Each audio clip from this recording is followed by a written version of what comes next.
কেমন হবে যদি একটা বিমান টেক অফ করার পর হঠাৎ মাঝ আকাশ থেকে গায়েব হয়ে যায় এবং ৩৭ বছর পর যদি আবারও সেই বিমানটি কোনো এক এয়ারপোর্টে ল্যান্ড করতে দেখা যায়? ঘটনাটি হয়তো আপনার বিশ্বাস নাও হতে পারে, কিন্তু ফ্লাইট 914-এর সাথে ঠিক এমনটাই ঘটেছিল। এটি কোনো সাধারণ ঘটনা নয়, বরং এমন একটা ঘটনা যা সমগ্র বিশ্বকে হতবাক করেছিল।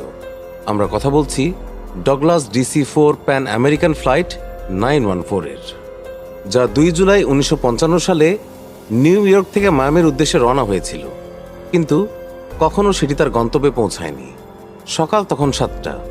নিউ ইয়র্কের লাগুয়ার্ডিয়া বিমানবন্দরে আস্তে আস্তে ভিড় জমতে শুরু করেছিল। যাত্রীরা বোর্ডিং করতে ব্যস্ত ছিল। কেউ কেউ বোর্ডিংয়ের পর বিমানে ওঠার প্রস্তুতি নিচ্ছিলেন, আবার কেউ কেউ বাইরে দাঁড়িয়ে কথাবার্তা বলছিলেন। ফ্লাইটটিতে মোট 57 জন যাত্রী এবং 4 জন ক্রু সদস্য ছিলেন এবং সবকিছু স্বাভাবিক ছিল। বিমানটি ক্যাপ্টেন CG টেইলর চালাবেন এবং তিনি তার আসনে বসে সবকিছু পরীক্ষা করছিলেন। এটি একটি সংক্ষিপ্ত এবং স্বাভাবিক ফ্লাইট ছিল, যার গন্তব্য ছিল ফ্লোরিডার মায়ামি, আর সেটি মাত্র 3 ঘন্টার মধ্যে সেখানে পৌঁছানোর কথা ছিল। আবহাওয়া পরিষ্কার ছিল, বিমানে কোথাও কোনো সমস্যা ছিল না এবং সব কিছু নিয়ন্ত্রণে ছিল। ফ্লাইটটি সকাল ঠিক 9:55 উড্ডয়ন করে এবং কয়েক মিনিটের মধ্যেই এটি নিউ ইয়র্কের উঁচু ভবনগুলোকে পেছনে ফেলে আটলান্টিক মহাসাগরের উপরে পৌঁছে যায়। যাত্রীদের মুখে প্রশান্তি ছিল। কেউ জানালা দিয়ে বাইরে তাকিয়েছিল, কেউ খবরের কাগজ পড়ছিল, আবার কেউ কেউ মায়ামি পৌঁছানোর আনন্দে কথা বলছিল। কিন্তু কেউই জানতো না যে পরবর্তী কয়েক মিনিটের মধ্যে তাদের জীবন চিরতরে বদলে যেতে চলেছে। সকাল 10:12 New York air traffic control flight 914-কে ট্র্যাক করে এবং জানায় বিমানটি সঠিক পথে আছে। সবকিছু অন্যান্য দিনের মতোই স্বাভাবিকভাবে চলছিল, কিন্তু 10:15 হঠাৎ অদ্ভুত কিছু ঘটে, কারণ রাডার স্ক্রিনে ফ্লাইট 914-কে দেখা যাচ্ছিল না। ফ্লাইট 914 হঠাৎ করে অদৃশ্য হয়ে গিয়েছিল। চোখের পলকেই যেন বিমানটি বাতাসে মিলিয়ে গিয়েছিল। বিষয়টি দেখে এয়ার ট্রাফিক কন্ট্রোলের কর্মকর্তারা অবাক হয়ে যান। তারা তৎক্ষণাৎ বিমানের সাথে যোগাযোগ করার চেষ্টা করেন। ফ্লাইট 914, আপনি কি আমাদের কথা শুনতে পাচ্ছেন? কিন্তু কোনো উত্তর এলো না। তারা আবারও বলেন, ফ্লাইট 914, দয়া করে উত্তর দিন। কিন্তু আবার কোনো উত্তর পাওয়া যায় না। এরপর তারা লাগাতার চেষ্টা করতে থাকেন, কিন্তু ফ্লাইট 914 থেকে কোনো উত্তরই পাওয়া যায়নি। এরপর নিউ ইয়র্ক এয়ার ট্রাফিক কন্ট্রোলে হট্টগোল শুরু হয়ে যায়।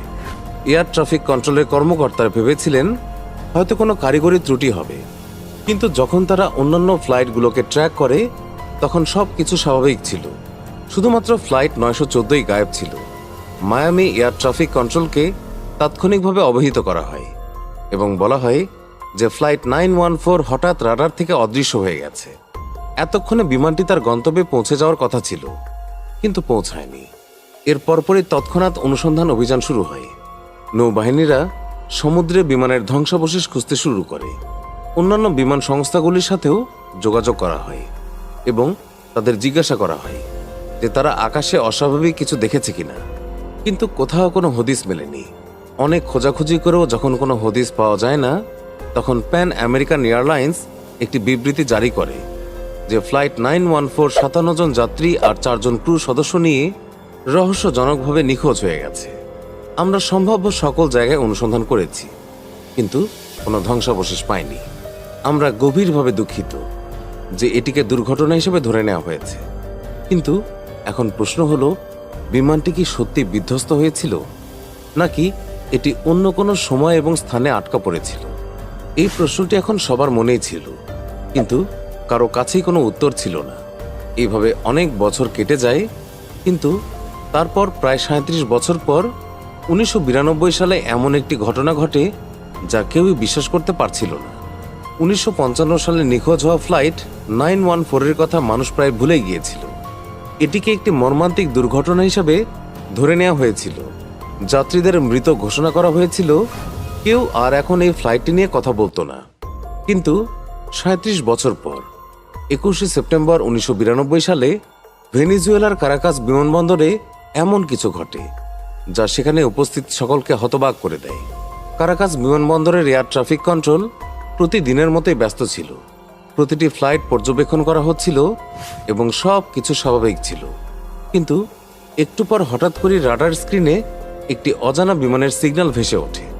এরপর ডিউটিতে থাকা অফিসার জুয়ান দেলা কর্টে স্ক্রিনের দিকে মনোযোগ সহকারে তাকালেন এবং দেখলেন যে বিমানটি কারাকাসের দিকেই এগিয়ে আসছে, কিন্তু তাদের কাছে সেটির কোনো আনুষ্ঠানিক তথ্য ছিল না। তিনি তৎক্ষণাৎ তার সহকর্মীদের ডাকলেন এবং জিজ্ঞাসা করলেন যে এটা কোন বিমান, এটির তো কোনো ফ্লাইট ডিটেইল আমাদের কাছে নেই। ইনভেস্টিগেশন করার পর যখন বিমানের মডেল নাম্বার বেরিয়ে আসে, তখন সকলের মুখে বিস্ময় আর ভয় দুটোই ফুটে ওঠে। তারা দেখেন যে এটি কোনো আধুনিক বিমান নয়, বরং 1950-এর দশকের একটি ডগলাস DC-4 বিমান। এয়ার ট্রাফিক কন্ট্রোলে হট্টগোল শুরু হয়ে যায়।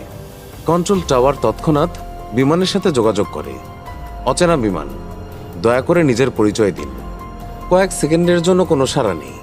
কন্ট্রোল টাওয়ারে সবাই খুব চিন্তিত। ঠিক তখনই রেডিওতে একটি ভাঙা কণ্ঠস্বর ভেসে আসে। এটি প্যান আমেরিকান ফ্লাইট 914, যা নিউ ইয়র্ক থেকে মায়ামি যাচ্ছে। আমরা কি মায়ামিতে পৌঁছে গেছি? এই কথা শুনে জুয়ান দেলা কর্টে এবং বাকি অফিসারদের মাথায় যেন আকাশ ভেঙে পড়ল এবং কাঁপা কাঁপা কণ্ঠে জানালো যে এটা মায়ামি নয়, ভেনেজুয়েলার কারাকাস এয়ারপোর্ট। অর্থাৎ ফ্লাইট 914 তার গন্তব্যস্থল থেকে 2200 কিলোমিটার দূরে ছিল। আর পাইলট তো এটা জানতই না যে তারা 37 বছর পর কারাকাস এয়ারপোর্টে এসেছেন। পাইলট যখন শুনতে পান যে তিনি মায়ামির পরিবর্তে কারাকাস এয়ারপোর্টে আছেন, তখন তিনি ঘাবড়ে যান এবং কারাকাস এয়ারপোর্টে ল্যান্ডিংয়ের অনুমতি চান। এয়ার ট্রাফিক কন্ট্রোল দ্রুত বিমানটিকে ল্যান্ডিংয়ের অনুমতি দেন, আর অনুমতি পাওয়ার সাথে সাথেই পাইলট বিমানটিকে কারাকাস এয়ারপোর্টে ল্যান্ড করায়। কিন্তু বাইরের দৃশ্য দেখে পাইলট অবাক হয়ে যান, কারণ অন্যান্য বিমানগুলি দেখতে বেশ নতুন এবং আধুনিক মনে হচ্ছিল। সেই সাথে বিল্ডিংস আর তার চারপাশের মানুষগুলো বেশ অদ্ভুত লাগছিল। কারাকাস বিমানবন্দরের কর্মীদের অবস্থাও একই ছিল। সবাই ওই পুরনো বিমানটির দিকে অবাক দৃষ্টিতে তাকিয়েছিল। মনে হচ্ছিল যেন সামনে কোনো দ্বিতীয় বিশ্বযুদ্ধের যুদ্ধ বিমান দাঁড়িয়ে আছে। পাইলট যখন বিমানবন্দরের ট্রাফিক কন্ট্রোল টিমের সাথে কথা বলেন, তখন তিনি জানতে পারেন যে সে 1992 সালে এসে পড়েছে। এই কথা শুনে পাইলট হতবাক হয়ে যায়। তিনি মানতেই পারছিলেন না যে তিনি যেই বিমানটিতে বসে আছেন সেটি আজ থেকে 37 বছর আগে 1955 সালে টেক অফ করেছিল। এই কথা শোনা মাত্রই পাইলট বিমানের ইঞ্জিন চালু করে দেয় এবং তৎক্ষণাৎ সেখান থেকে উড্ডয়নের সিদ্ধান্ত নেন। শেষবার যখন তিনি সেখান থেকে চলে যাচ্ছিলেন, তখন তার হাতে একটি ফাইল ছিল এবং সেই ফাইল থেকে একটি কাগজের টুকরো পড়ে গিয়েছিল, আর এরপর বিমানটি টেক অফ করেছিল। যদিও বিমানবন্দরের কর্মীরা বিমানটি থামানোর অনেক চেষ্টা করেছিলেন, কিন্তু ক্যাপ্টেন কারো কথা শোনেননি। কন্ট্রোল টাওয়ারের কর্মকর্তারা রাডারে বিমানটিকে ট্র্যাক করার চেষ্টা করেন, কিন্তু কয়েক সেকেন্ড পর বিমানটি আবারও অদৃশ্য হয়ে যায়। এরপর ফ্লাইট 914 কোথায় গিয়েছে কেউ জানে না।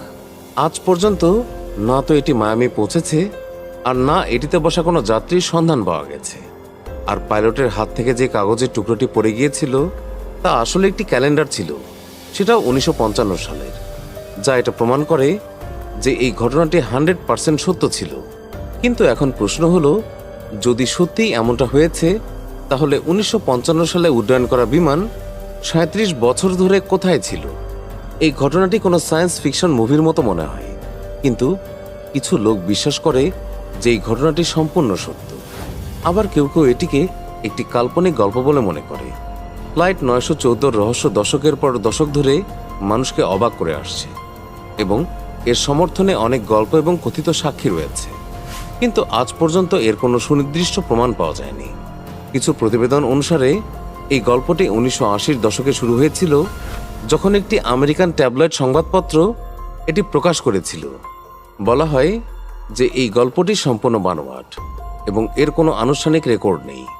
অনেক বিশেষজ্ঞ দাবি করেছেন যে ফ্লাইট 914 কখনো অস্তিত্বেই ছিল না এবং কারাকাস বিমানবন্দরে এমন কোনো ঘটনা কখনো রেকর্ড করা হয়নি। তাহলে এই গল্পটি কোথা থেকে এলো? এটি কি শুধুই একটা বানোয়াট গুজব ছিল, যা সময়ের সাথে সাথে আরো বেশি রহস্যময় হয়ে উঠেছিল, নাকি এর পেছনের আসল সত্য কোনো গোপন ফাইলের মধ্যে লুকিয়ে আছে? সত্য কি কেউ জানে না, কিন্তু একটা বিষয় নিশ্চিত, ফ্লাইট 914 রহস্য আজও মানুষকে অবাক করে এবং সম্ভবত ভবিষ্যতেও করবে। তবে আপনি কি মনে করেন ফ্লাইট 914 কি পৃথিবীতে আবারও ফিরে আসবে, যেমনটি 37 বছর পর 1992 সালে এসেছিল, নাকি এটা শুধুই একটা কাল্পনিক গল্প? আপনার মূল্যবান মতামত কমেন্টের মাধ্যমে অবশ্যই জানাবেন। সেই সাথে ভিডিওটি দেখে কেমন লাগলো এটাও কমেন্ট করে জানাতে ভুলবেন না। ভিডিওটি ভালো লেগে থাকলে অবশ্যই একটি লাইক করবেন। নিয়মিত এরকম ইন্টারেস্টিং এবং ইনফরমেটিভ ভিডিও দেখতে আমাদের অদ্ভুত বাংলা চ্যানেলটিকে এখনই সাবস্ক্রাইব করে রাখুন। ধন্যবাদ সবাইকে।